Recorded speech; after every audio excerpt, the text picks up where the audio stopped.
Welcome. Nice to have you here.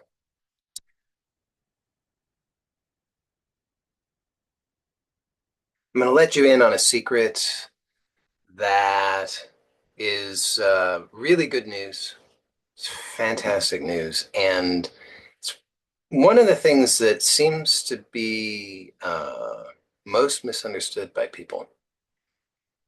It's one of the things that I notice people have a lot of resistance to. So I've talked about this before, and then it seems like people find all kinds of interesting and creative ways to dismiss it or forget about it. Now, what I'm going to share with you is one of the key lessons necessary in order to be able to achieve what you want in life.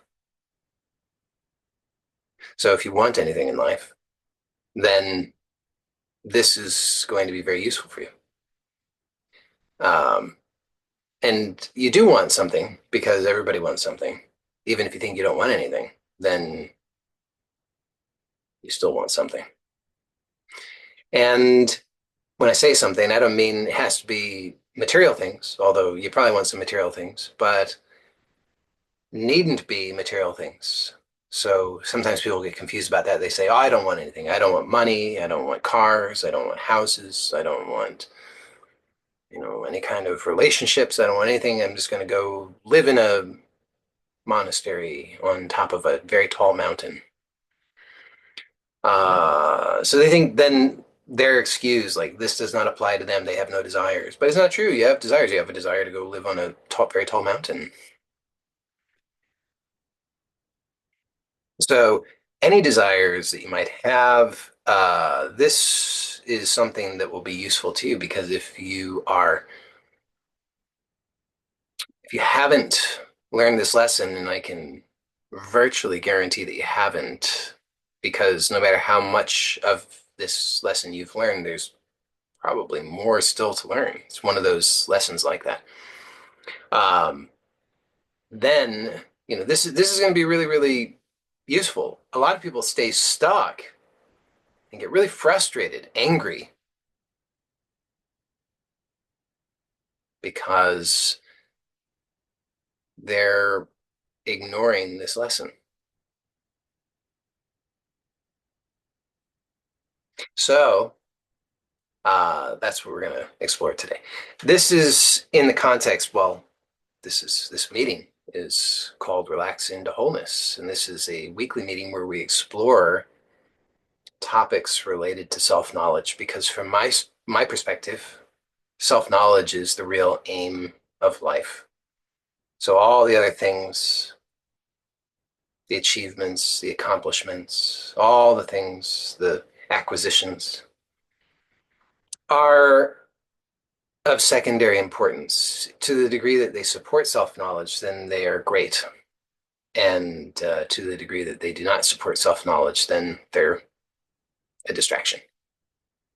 So, uh, in these meetings, we explore topics which are intended to support you in self-knowledge. Self-knowledge is what really gives true fulfillment. Sometimes people think that they want fulfillment. Makes sense. But fulfillment is, if you think about it, it's not really a thing in and of itself.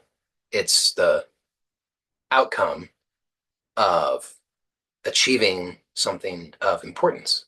And if I'm right, which I'm pretty sure I am, and self-knowledge is the most important thing, then achieving self-knowledge gives maximum fulfillment. Hopefully that makes sense. So that's what the intention here is.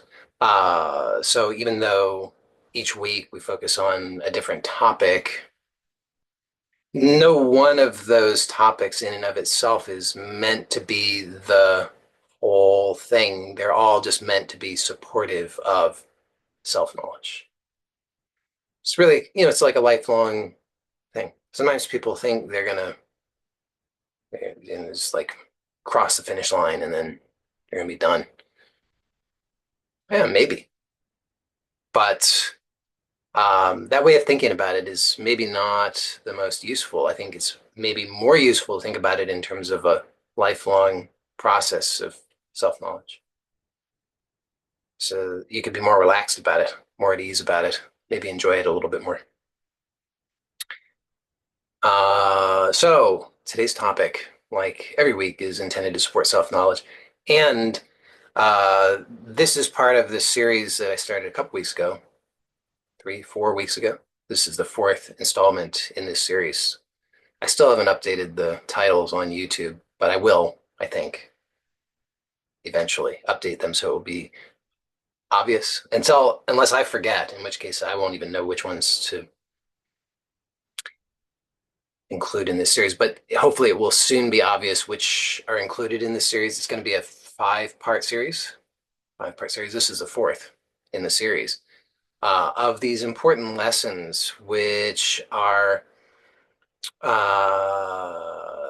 useful to know about both in general and in the context of wanting to manifest things in your life. Because if there's something that you want to manifest and you've been applying the basic principles of manifestation and you are not seeing the complete results that you want after some amount of time of sincerely applying yourself to those basic principles, then it may well be, in fact, it's almost certain that one or more of these lessons is here for you in regard to achieving what it is that you want with this specific goal or desire that you want to fulfill. So today, I know you're all waiting with bated breath. What is the topic? Uh, you ready? It is. I'm. I'm. I'm concerned. Let me say before I tell you what it is. I think some people, as soon as I say what it is, some people are going to think they're going to say, "Oh, I already know about that. I've already heard about that," and then they'll think, "I don't need to pay attention. There's nothing here for me." But I think that would be a mistake. Like I said, I'm pretty sure this applies to everybody. If you don't think it applies to you, then let me know in the chat, and then perhaps you could teach us about it. So I could just turn the meeting over to you, and you could teach us about it. So do let me know in the chat. Rather than leaving, let me know in the chat if you know everything about the topic. So the lesson is forgiveness. It is one of the things, like I said, it's one of the things that I think people have surprisingly the most resistance to, and it's most misunderstood. So, a lot of times people will say, uh, "Oh, I've already forgiven, so this doesn't apply to me. I've already forgiven." But here's the thing: if there's anything or anyone in your life, including yourself, that you still have any kind of resentment toward about anything, then you have not completely forgiven. So think about that. Now, what does this have to do with conscious manifestation? So, in order to answer that question, which I just posed a question and then I'm going to answer it, is that I am viewing things here through the lens of energy. So everything in the manifest realm is energy. That's my proposal to you. So consider that. So think about what is the manifest realm? What is experience? Many of you will already know my answer to that because you've been around before, but I'll say it anyway. So think about it. Think about what is experience? What is the manifest realm? I'm using those terms interchangeably, manifest realm, experience. Because if you think about it, you experience the manifest realm. Is Do you know anything of the manifest realm apart from experience? You can say no because you don't. It's You only know what you experience. So your experience is really king in regard to the manifest realm, and as far as you're concerned. I mean, you have ideas maybe because we've all been trained to have ideas about things, that there's an objective reality out there, that you are an object living in an objective universe. So you might have those ideas. You might not have those ideas. You might have all kinds of ideas. If there's one thing that's for sure, it's that people have all kinds of ideas. People really have a lot of different kinds of ideas. So you might have all kinds of different ideas. A very popular idea is the one that I just proposed, though, which is that you are an object living in an objective universe. And so, if you believe that, then that's that seems to be true to you. But consider it for a moment. What are all those objects in the so-called objective universe? How do you know about them? And you kind of have to admit that you know about them through your experience. Because if you didn't have any experience, you wouldn't know about any of those things. So the only knowledge that you have of those things is your experience. And your experience consists of your five senses. So if that's not clear to you, then just check it out. Notice that you experience life, including the so-called objective world, including yourself as a so-called object, through your five senses. So you see and hear and feel and taste and smell. And apart from that, what else do you know? And you can say nothing because there isn't anything else that you know apart from that. Even if we include, if you want to consider thoughts, you might say, well, but wait, hold on a second, but I think and thinking is not those things. But how do you know about thoughts? And if you really pay attention, you'd notice that you know about thoughts because you either hear something or you see something or you feel something or you smell something or you taste something. For most people, I would say most people probably represent their thoughts through seeing and hearing. Like you could try thinking about, uh, a mango, and so you have a thought about a mango, and how do you know about that? You might see something. You might be maybe taste something, right? So you might have a representation, a taste representation, maybe a smelling, maybe a maybe feeling, because you might have the feel of the texture or of the fruit or something like that. Depends on your experience of mango. If you've never eaten a mango, then maybe not. If you've seen a mango, you might see a visual representation of a mango. You might hear the sound of the word mango, but it's all known through your senses. So senses, your five senses. So your experience consists of your five senses. The objective world is known through the five senses. Your subjective reality is known through your five senses. So objective and subjective are both known through your five senses. It's all five senses. So five senses, you might notice, are all energy.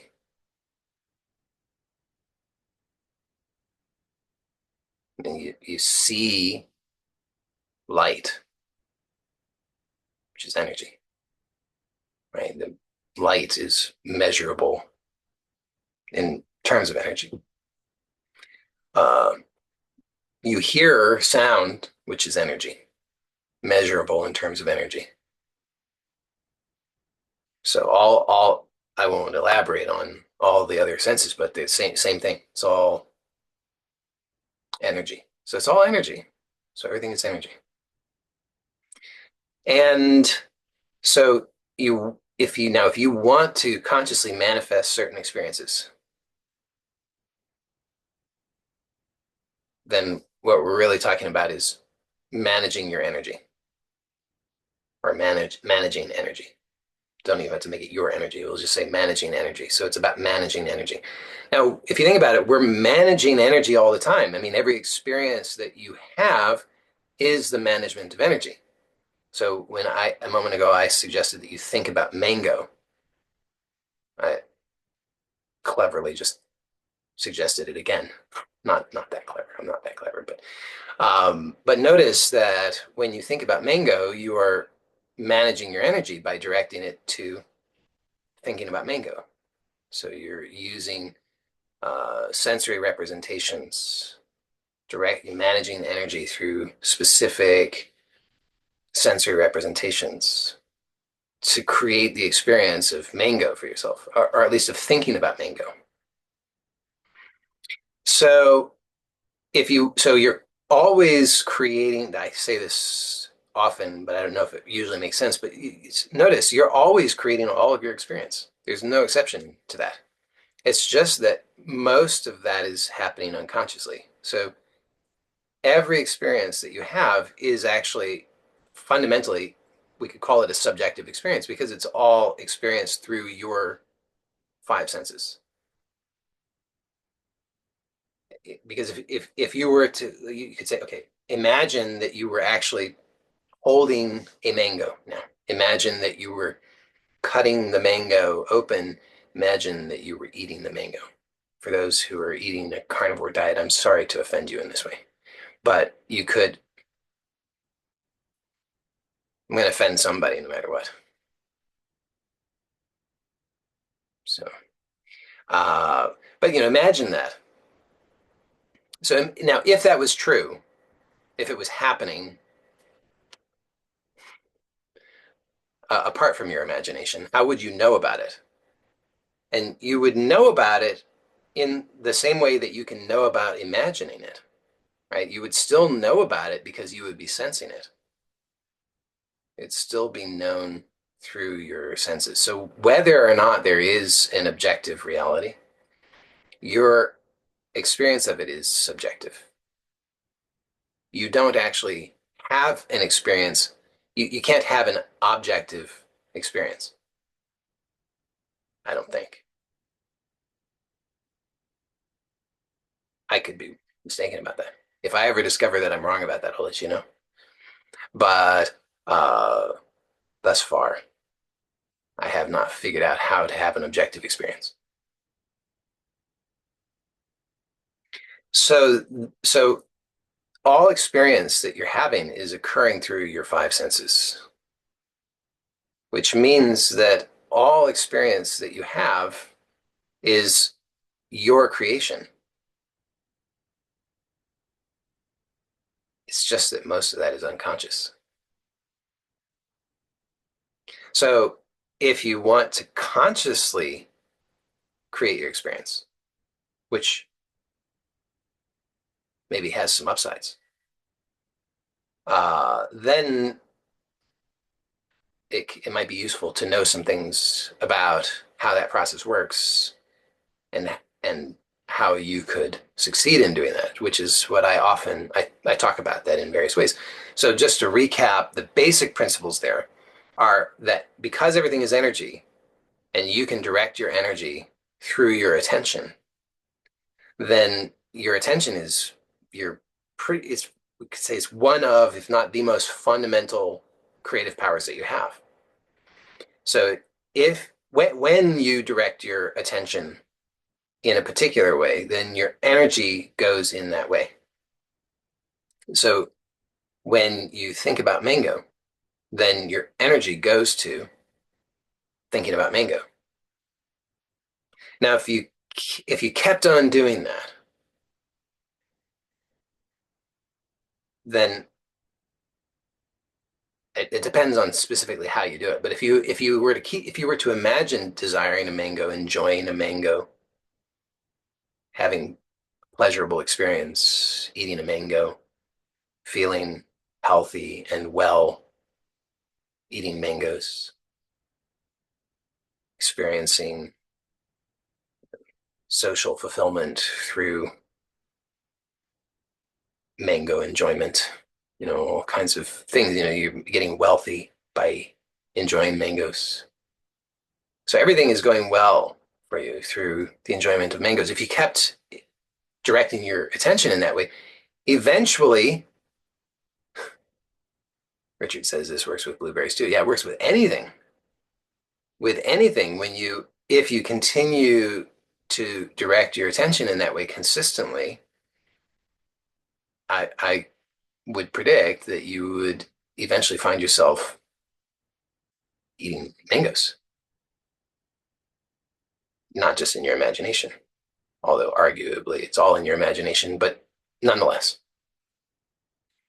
Um, so that's kind of how that works. Of course, you probably aren't going to consistently sustain your attention on that for a variety of reasons. I mean, most of you don't have enough, you don't have enough motivation to do so. You're not that interested in mangoes for wealth and social fulfillment and so forth. It's like that's just not your thing, although you might consider it now that I've repeatedly suggested it. Um, maybe I should invest in mango stocks. So the the problem though is if if you don't sustain your attention on that, then not enough energy will go to it. Your energy will go to other things. So you could just notice over the last couple of hours, what has your attention and thereby your energy gone to? Probably a fair amount of worry, if you're like most of us, right? It's probably been like, oh, this might not work out, that might not work out. I might not have enough of this. Maybe I don't have what it takes for this thing. I don't know if I'll ever achieve the thing. So there's probably been some of that.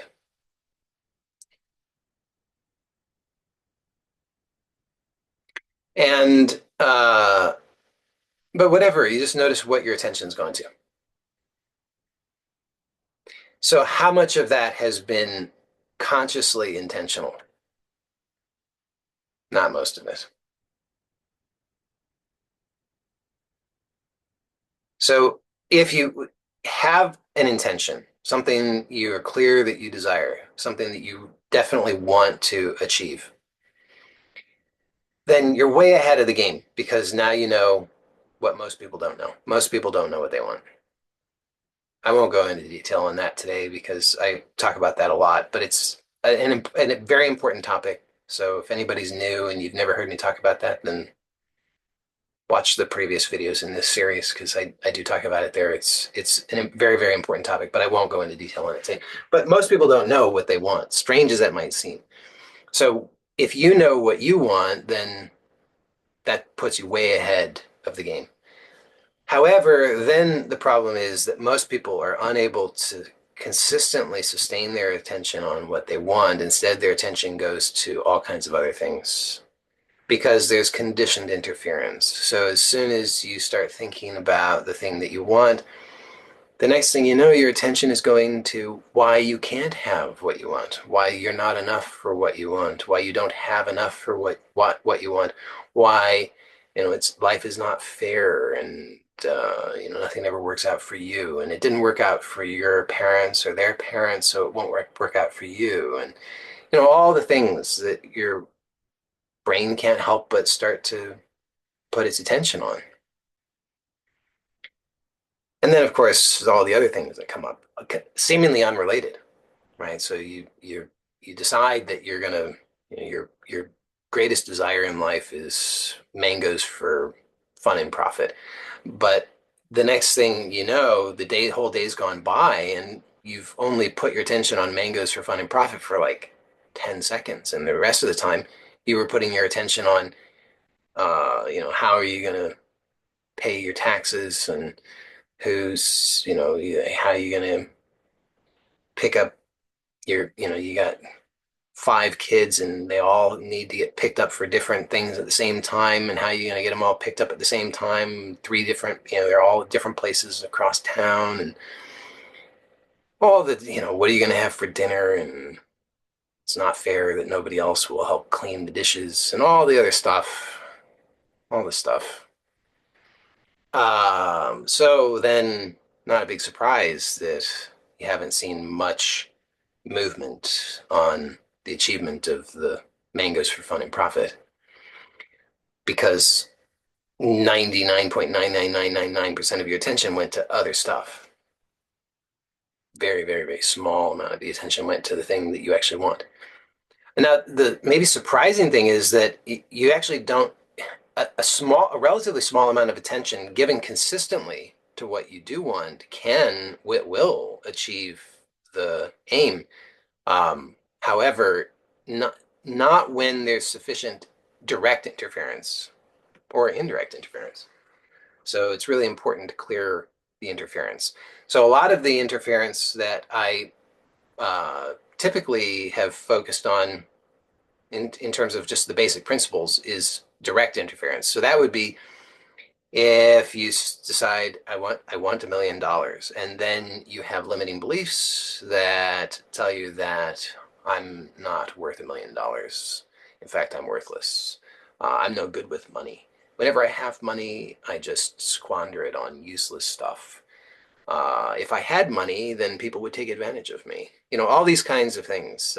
If you have those kinds of limiting beliefs that are directly interfering with the fulfillment of the goal, then either it will prevent you from achieving the goal or it will just result in those outcomes, right? I mean, if you have the belief that if you have $1 million, then people will just uh, take advantage of you, then guess what? As soon as you have $1 million, you'll start experiencing people taking advantage of you. So, so clearing the direct interference is important. And I've talked a fair amount about that. So I'm not going, not today, but at other times. So I'm not going to go into depth on that today. But what I do want to address in the remaining time is the specific lesson of forgiveness and how this relates. So what I've done so far is I've given, hopefully, the setup for why forgiveness could be related to fulfillment of desires, because it's all about energy. So if you want to achieve something, you need to be able to direct enough energy to it in order to create that experience. However, when you have interference, which is siphoning the energy off toward other things, then that can pose as an endangerment to your ability to achieve what you want. So it's usually easier to recognize the direct interference, which would be those limiting beliefs or behaviors that are directly interfering with the fulfillment of the thing that's desired. But then there are these other things that we can do that will indirectly siphon off energy. Because if it's all about energy, then in a sense, it's largely uh, topic agnostic. It's just about, it doesn't matter where the energy goes. It's just that if the energy is not going to what you want, then what you want won't get enough energy. So wherever the energy goes, if it's not going to what you want, then it's not going to what you want. And these five key topics that I'm covering in these lessons, in these talks in this series, are five of these very important areas in which to have sufficient knowledge and mastery in to properly manage your energy. Otherwise, these will turn into major energy drains. So this is why forgiveness is so important, because forgiveness is the antidote to resentment. And if you're holding on to resentment, then it's just an energy drain. So energy that you could use for other things is not being used for those things. Instead, it's being siphoned off by resentment. So here's now I like I said, people, it's amazing how much resistance people have to this topic of forgiveness. So a lot of people will say, "Oh, I have no resentment. I have no resentment at all. I don't, uh, none whatsoever." Now, plenty of people will admit to it. They'll say, "Oh my goodness, I have so much resentment." But then, so you're fortunate if you can recognize it and admit it. The people who are in trouble are the ones who don't recognize it. So that's why I just want to talk to those people first, just to say, look, if you think you have no resentment, then you are either enlightened, uh, or you're in denial. So since you're here, chances are you're in denial. And it will be useful to you, helpful to you, just to keep an open mind and accept the possibility that maybe you do actually have some resentment that you're still holding on to, and that your life will be so much nicer when you forgive. So it's for you. It's all for your benefit. It's not none of this is to say, shame on you and you're wrong and you're bad and you should have known better. And it's not like that at all. It's actually just saying this is good news. This is amazingly good news. If you are in any way frustrated or struggling, even in the smallest way, if you say, look, I'm 99% good, but there's just this 1% where I'm like feeling a little frustrated. Good news.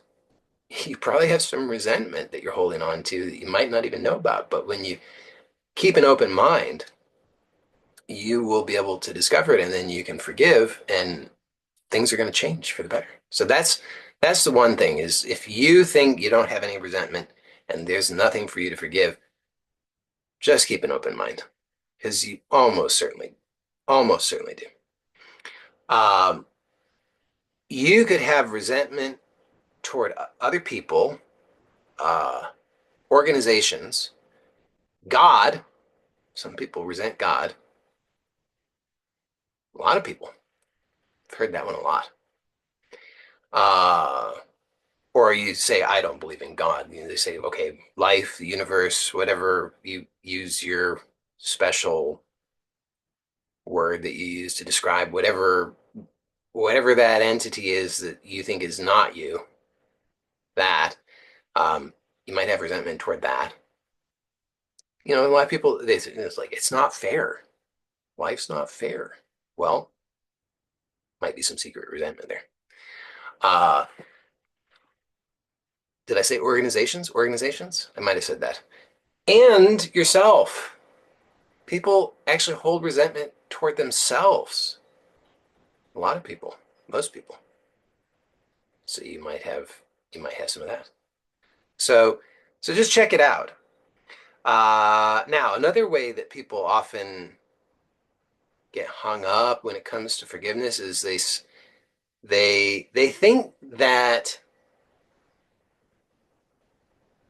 they shouldn't forgive. They think they shouldn't forgive. They think that it's important to hold on to the resentment. And if that seems strange to you, then I'll explain I think, how that works for people, why they perceive that it's important they hold on to the resentment, that they not forgive. Because here's the thing is that we've all experienced hurt. And then are looking for we're looking for an explanation for that.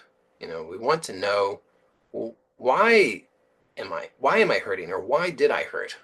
Because intelligently we want to be able to do something to protect ourselves from that in the future, right? So like, how does that go?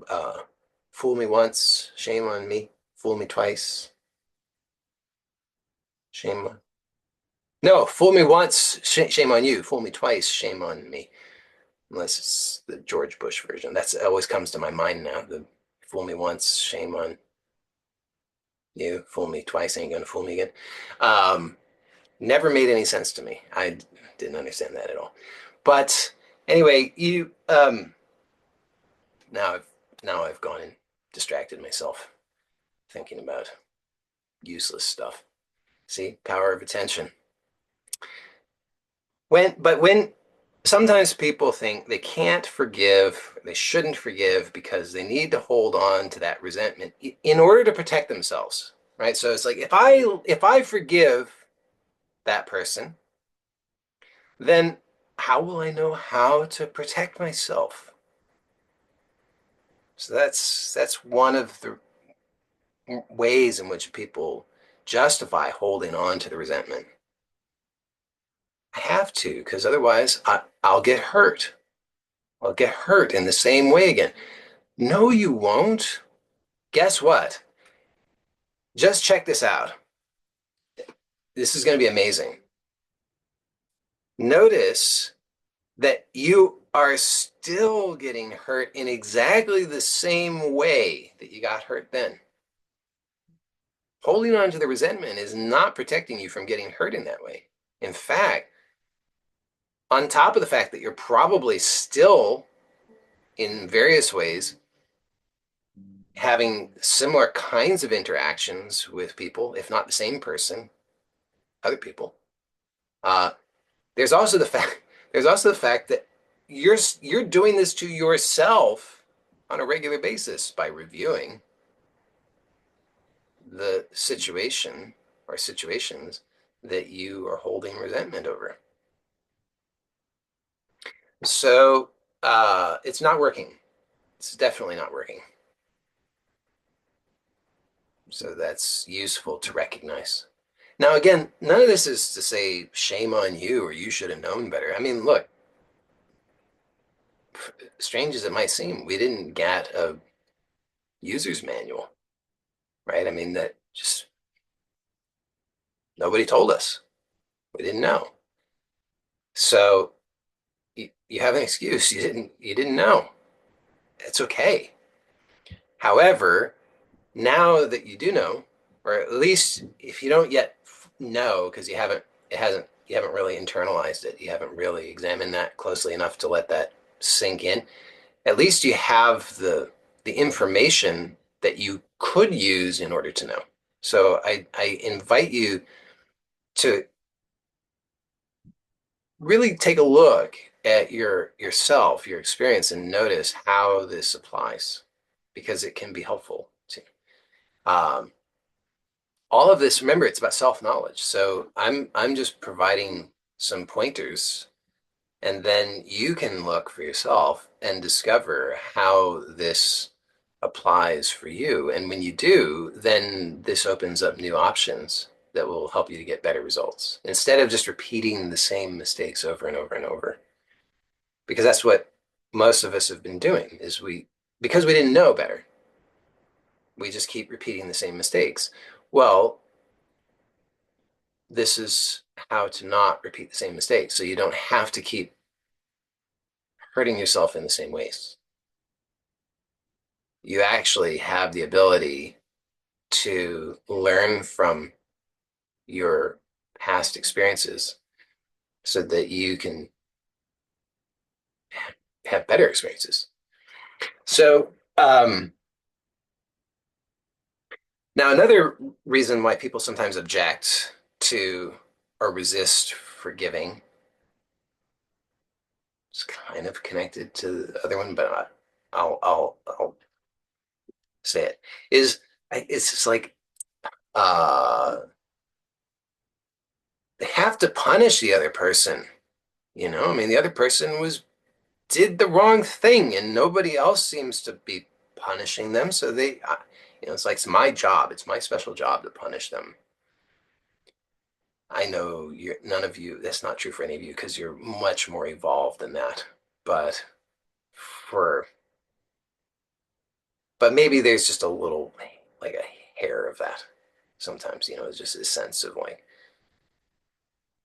I mean, doesn't that bother you sometimes a little bit when it's like, nobody else seems to know about how this other person just really the awfulness,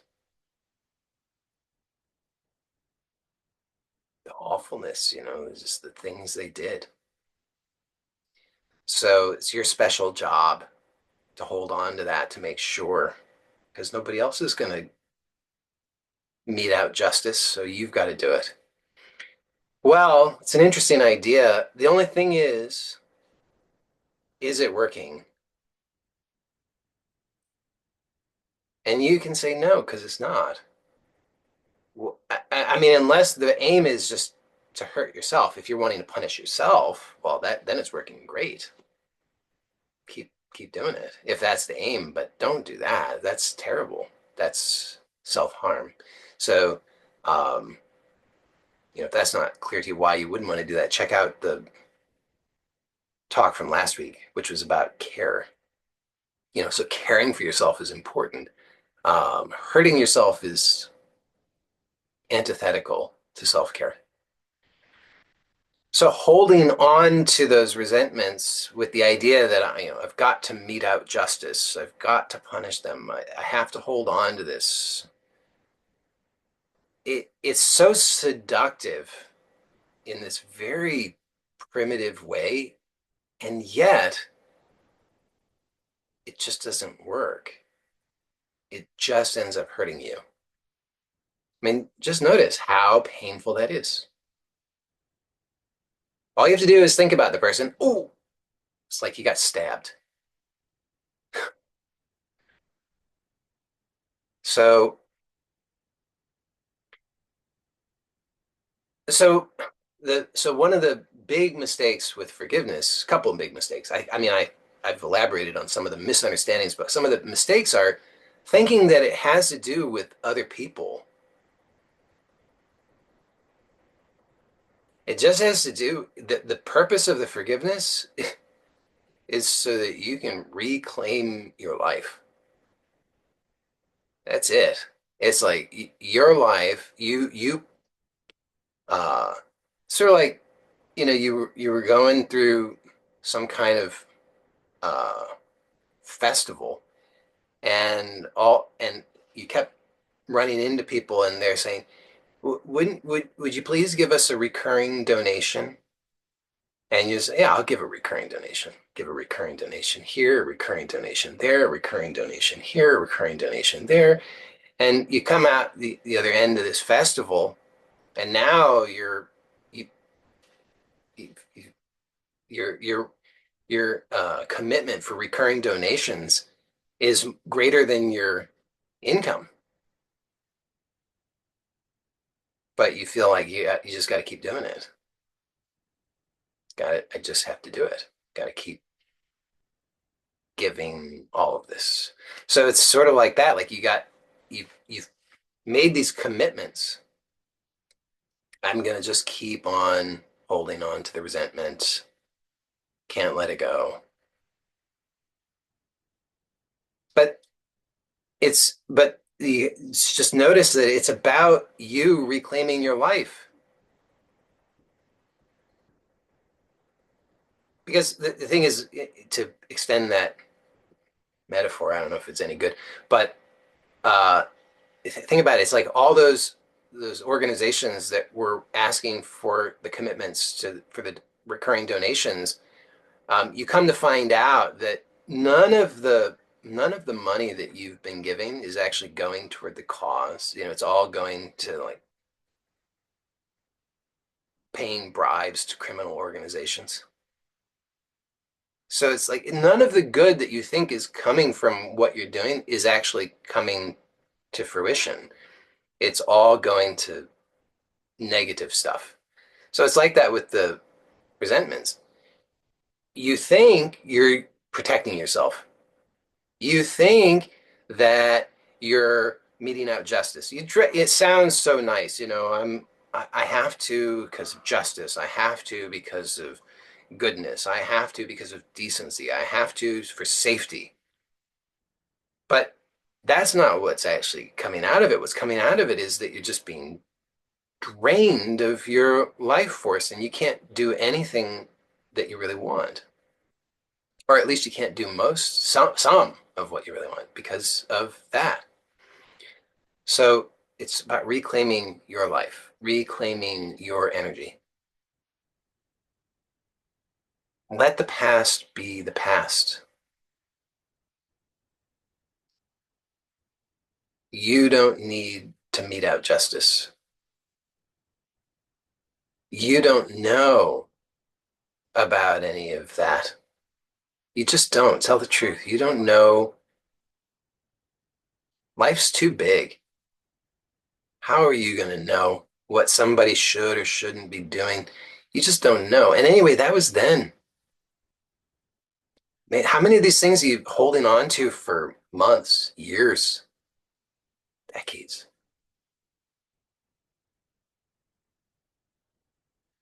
So it's like the story of the story of the two monks who are walking along. They come to the river. They encounter the woman. She says, "Would one of you please help me to cross this river?" One of them picks her up, carries her across. Then it sets her down, and they go on their way. And some miles later, one of the monk who didn't carry the woman across is just fuming, and he finally lets the other one have it. He says, "I can't believe you picked her up and carried her across the river." And the other one says, "I I left her miles ago. Why are you still carrying her?" It's like that. We're still carrying this stuff. Was it right? Was it wrong? Was it good? Was it bad? I don't know. Are you sure you know? You really want to try to figure that out? Is that actually serving you? So it's about reclaiming your life. Think about this. So whatever the things were, you met that experience with the knowledge and perspective that you had then. Have you changed at all since then? I hope. I mean, for sure. So, but you're still holding on to this thing that came out of the relative ignorance that you had at that time. So you're still holding on to ignorance, but you justify it in all of these pretty ways: justice, protection. It's like some kind of mafia racket, isn't it? We'll pay us to protect you from who? From us.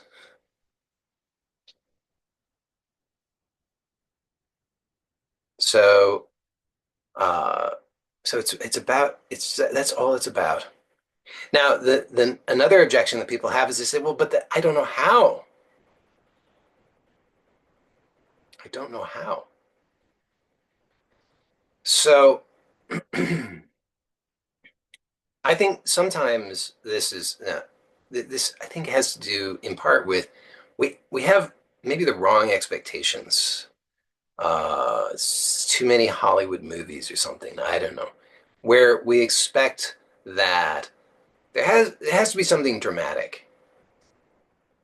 This is in general broadly applicable, not just to forgiveness, but with so many things, but with forgiveness specifically. I think sometimes we think it has to be some kind of dramatic experience. Like when I forgive, then I'll know that I've forgiven because I'll see psychedelic rainbows, and I'll I'll feel like psychedelic rainbows. I mean, I'm gonna feel amazing.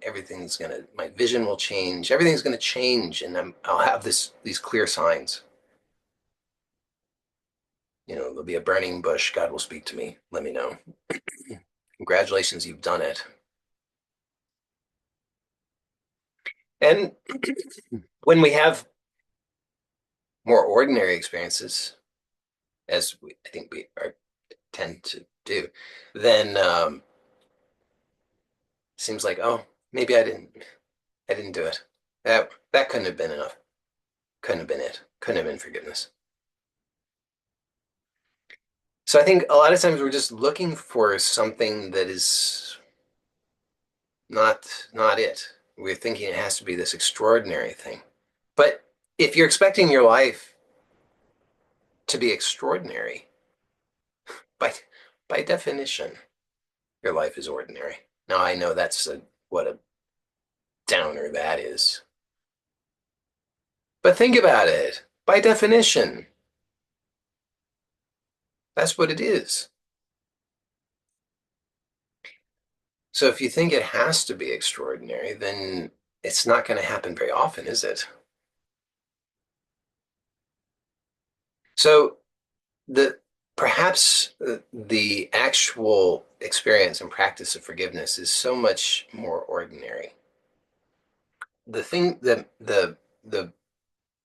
to give the experience of it, I some of you will know this because I've talked you through it before, but it's always a useful exercise. So if you've never done this before, it'll be really useful. If you've done it before, you could do it again, have the experience. Take something in your hand that is not breakable and that won't break anything if it was to fall on something, and put it in your hand like this. Now, open your hand. That's it. That's all there is to it. So think about the thing, the person, the situation, the event, whatever it is that you have the resentment, or the thing that you think, oh, that was bad. I have to hold on to it. I have to make sure that never happens again. I have to protect myself. I have to mete out justice. I have to make sure whatever. And then just for an instant, with as much of yourself as you can possibly enlist in this, just let go. Does not need to be extraordinary. It's just that, just to whatever degree you're able to experience that. Doesn't need to be extreme. It doesn't need to be extraordinary. It doesn't need to be anything other than just what it is. And then do it again. Just notice that you, as long as you can conjure it up, as long as you can, again, ooh, yeah, they did me wrong. Ooh, I got to protect myself. Oh, I have to make sure that I hold on to that. As long as you can do that, even a little tiny bit, even the smallest amount, then guess what? Just let go again. And you don't have to sustain it. You don't have to try and become a perfected human being or anything like that. Just it's just right now in this moment, let go. And then don't worry about what happens next. So because the good news is when you as you develop this skill of letting go, then you don't have to concern yourself with what will happen. Because if you find yourself holding on to resentment again, all you have to do is let go. So then there's no danger in finding yourself holding resentment because you can let go. So you don't have to worry about it. You don't have to put this unrealistic demand on yourself that you become this perfected being who never has any kind of reaction to anything, who never has any kind of who never has any kind of negativity, who never feels anything bad, who never gets angry easily. That's a that's a lot of pressure to put on yourself, but it's unnecessary when you know that you can let go. And you don't have to let go forever. You don't have to even let go completely. Just let go now to whatever degree you can. The more that you practice that, the more confidence you'll have in your genuine ability to do it. So instead of forgiveness being some kind of destination where you say either I have forgiven or I have not forgiven, uh, what if you were to treat it as a practice, just a very simple, easy practice of letting go now? So when you do this, then it becomes easier and easier and easier. And eventually you just stop holding on to the resentment because not because you've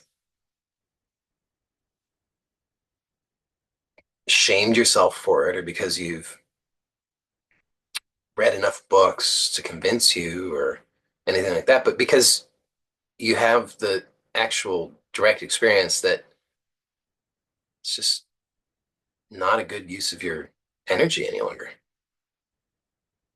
It's actually something that you directly know. It's not something, it's not a theory. It's actually something that you know from your direct experience because of the repeated practice, which is so simple. Like I said, it doesn't have to be extraordinary. If you're looking for extraordinary, then you'll really hold yourself back. How how will you how will you practice extraordinary? How will you become better at extraordinary? You have to wait a long time.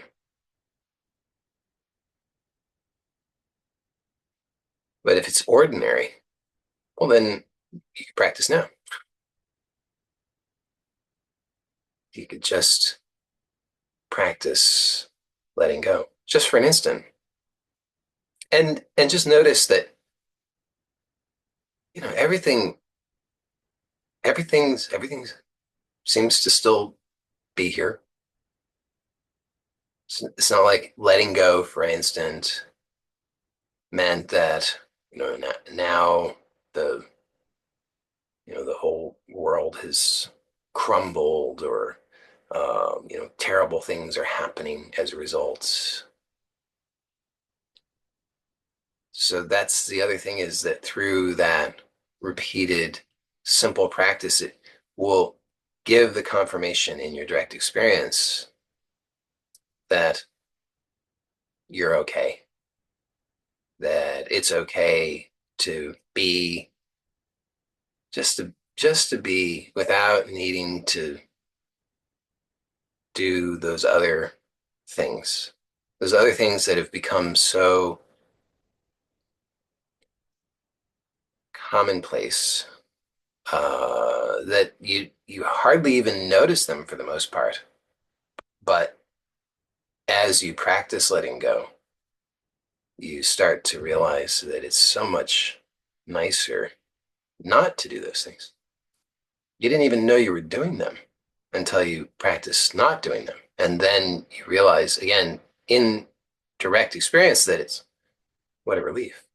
So there's an intelligence in you that recognizes, just knows that. So you don't have to convince yourself. You don't have to, use affirmations or anything. It's just directly known through the experience of, oh, so in this one moment when I let go, everything's okay.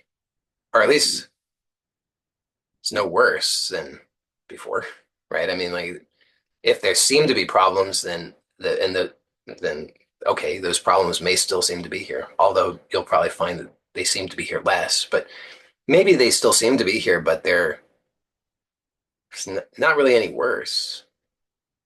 So through that repeated experience, then that intelligence recognizes that. And it's like, oh, well, in that case, well, I guess I won't squander my energy with this resentment business anymore. Wow. So much energy starts to get freed up bit by bit. So if you're expecting that this is like, do it once, then have the psychedelic experience, and then you are, playing life on God mode. Meh, it's not gonna, very unlikely, very, very unlikely. Um, and I think that what I'm proposing is so much better than that, because this means that you have something very doable, very simple, that is so accessible to you. You don't need to go somewhere else. You don't need to fly to some exotic location. You don't need to pay for a retreat. You don't need to read another book. You don't need to sequester yourself for an hour first, with putting headphones on to do very specific guided meditation. You don't need to do any of those things. In this moment right now, wherever you may be, whatever may be going on, you could just notice if there's a resentment, any resentment, and then just practice letting go. And then just perhaps, if you wanted to add a little bit of bonus points or whatever. You could notice, and this is not required, so don't let this deter you. But if you wanted, you could then also just notice that you still are here.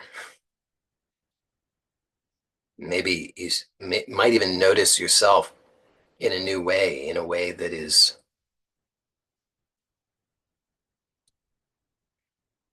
more refreshing, more at ease, more empowered, more centered, more capable. And so then with repetition, it becomes clearer and clearer and clearer and clearer. And like I said, this intelligence in you then automatically recognizes that and just starts to make that the new way because it gives better results. So you can keep doing that, keep getting better results, keep experiencing more ease, more peace, more calm, more empowerment, more centeredness, more ability to focus on what you do want. And notice, I'm not saying you have to be perfect with any of it. So you might say, seems like a long way off to where I would like to be. Fine, just one step at a time, a little improvement, a little bit more ease, a little bit more empowerment, just from this simple thing. So that's hopefully I've presented a case. I'll summarize. So life, your experience of life is energy. And when you want something, then what you're really wanting is to better manage your energy in a particular way. And so the basic principle is that whatever you put your attention on, that's where the energy goes. So if you can sustain your attention over time consistently on something, then it will get sufficient energy to manifest at more levels of your experience. One thing, apart from not knowing what you want, one thing that can pose as a problem there is when you have things that interfere with you keeping your attention on what you want. And among the things that can direct your energy to things other than what you want is resentment. So if you experience any kind of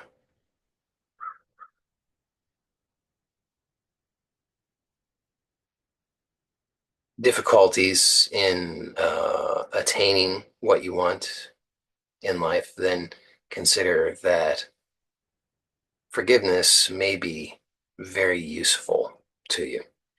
Um, Forgiveness is really just to let go of the resentments. You don't have to fix it, you don't have to figure it out. It's really just to let go. One more thing I will say in conclusion, because I think it's an important point. None of this is to say that it's wise or useful or necessary in the practice of forgiveness to subject yourself to harm. So this goes back to the previous talk about care, self-care in particular. So it's good to care for yourself. So if you have put yourself into a situation which is harmful to you, then it's wise and good and important that you take steps to care for yourself, maybe by changing your situation. But notice that resentment does not support you in that, right? So sometimes people mix that up and they think I need to hold on to the resentment in order to motivate myself to take care of myself. But That's not true. Holding on to resentment is self-harm. So taking intelligent steps to provide good self-care is important, including it, anything that would be wise and prudent and necessary to improve your situation.